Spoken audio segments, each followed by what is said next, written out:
দেখো একটা ইলিশ মাছ আনা ছিল, কালকে রাত্রিবেলা এনেছিলাম আমি ইলিশ মাছটা। 500 550 600 গ্রাম ওজন আছে মাছটা, 600 গ্রাম মতো মানে ওজন মাছটা। তো এই যে মাছটা আমি পিস করে রেখেছিলাম, রাত্রিটা ধুয়ে রাখিনি, ফ্রিজে ঢুকিয়ে রেখেছিলাম। আর এদিকে দেখো এই যে ভাতটা বসিয়ে দিয়েছি, ভাতটা আস্তে আস্তে ফুটতে শুরু করেছে। আর তারপরে এই মাছটাকে আমি ধুয়ে নেবো, ভাবছি বেগুন দিয়ে করবো নাকি সর্ষে ইলিশ করবো। মাছটাকে ভালো করে পরিষ্কার করে ধুয়ে নিয়েছি আমি, মাথাটাকে বাদ দিয়েছি, মাথাটাকে রেখে দিয়েছি অন্য কিছু দিয়ে খাওয়ার জন্য।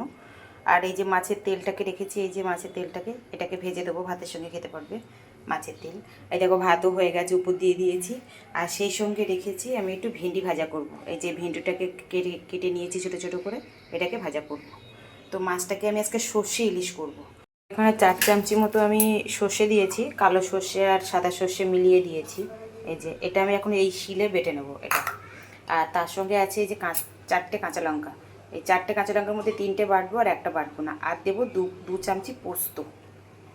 একটু লবণ দিয়ে বাটছি যাতে তেতো না হয়। আমি একটু লবণ দিয়ে সর্ষেটাকে আলাদা বেটে নেবো আগে, বেটে তারপরে এটাকে আমি ছেঁকে নেবো, এই খোসাগুলোকে সব ফেলে দেবো। তো এটা আমি আজকে শিলে বাটছি, ওই জন্য আমি আজকে মিক্সিতে বাটছি না।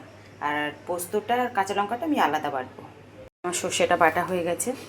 এবার এই সর্ষেটাকে আমি জলের মধ্যে দিয়ে ভালো করে ছেঁকে নেবো। এই সর্ষেটাকে, এই কালো খোসাগুলোকে ফেলে দেবো। এই যে জলটার মধ্যে দিয়ে দিলাম। এবার এটাকে আমি ভালো করে এটাকে এইভাবে গুলে নিয়ে এটাকে আমি ছেঁকে নেব। এই দেখো এটাকে ছেঁকে নিচ্ছি আমি। এটাকে ভালো করে ছেঁকে নিয়ে খোসাটাকে ফেলে দেবো, সব খোসাটাকে ফেলে দেবো। আমার গরম হয়ে গেছে, এবার হালকা হালকা মাছটাকে আমি একটু ভেজে নেবো। আমি একদম কাঁচা মাছ খেতে পারি না, যার জন্য মাছটা একটু ভেজে নেবো। আমি একটু ভেজে নেবো, এখানে ভেজে নেবো।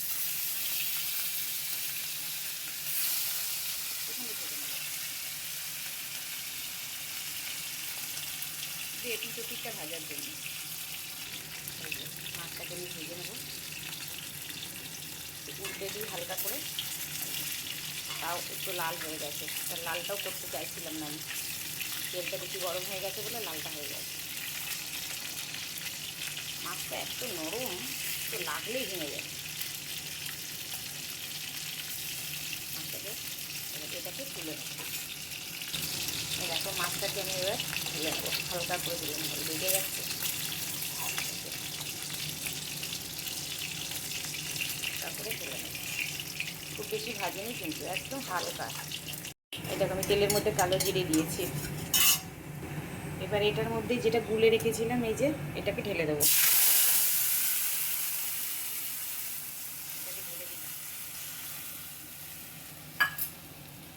এই যে দেখতে পাচ্ছ আমি সব ঢেলে দিয়েছি এর মধ্যে। এবার এটাকে ফুটে উঠলে এর মধ্যে একটু লঙ্কাটা ঢেলে দেবো আমি।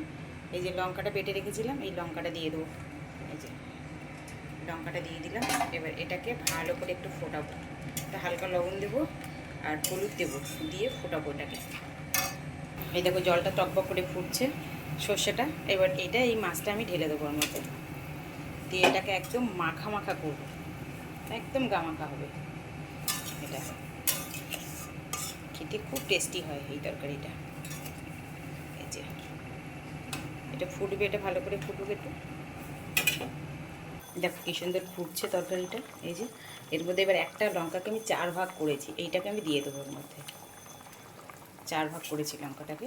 এবার এটা ফুটতে থাকবে, তারপর নামানোর আগে একটু শুকিয়ে আসুক, তারপর আমি এটাকে এর মধ্যে একটু হালকা কাঁচা সর্ষের তেল দিয়ে আমি নামিয়ে দেবো।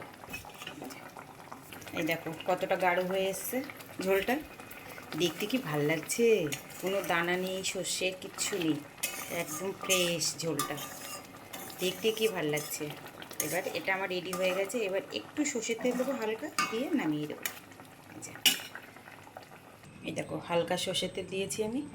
এবার এটাকে একটুখানি নেড়ে দিই, দিয়ে নামিয়ে দেবো। ওটা কি ভাল লাগছে না ঝোলটা দেখতে, খেতে খুব টেস্টি হয়।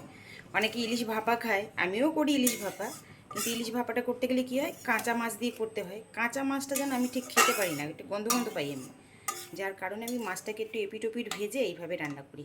একটু বেগুন দিয়েও ভালো, খুব সুন্দর হালকা পাতলা ঝোল করে খাওয়া যায়। ইলিশ মাছ যেটাতে দেবে সেটাতেই স্বাদ আসে। তো এই আমার রান্না রেডি। ইলিশ মাছের তেলটাকে আমি খুব সুন্দর করে ভেজেছি, এটা দিয়েই ভাত খাওয়া হয়ে যাবে। কি সুন্দর করে ইলিশ মাছের তেলটা আমি ভেজেছি। এবার এটাকে তুলে নেবো, ভাজা হয়ে গেছে। তো আজকে আমি করেছি সেই যে ইলিশ মাছের ঝালটা একদম সর্ষে দিয়ে, আর তার সঙ্গে আছে এই যে ইলিশ মাছ ভাজা, মাছের তেল, তার সঙ্গে আছে এখানে পটল ভর্তা, আর আছে এখানে কাসুন্দি ভেন্ডি এই যে, আর তার সাথে আছে এই যে সাদা ভাত। এই এই আজ দুপুরের আমার মেনু।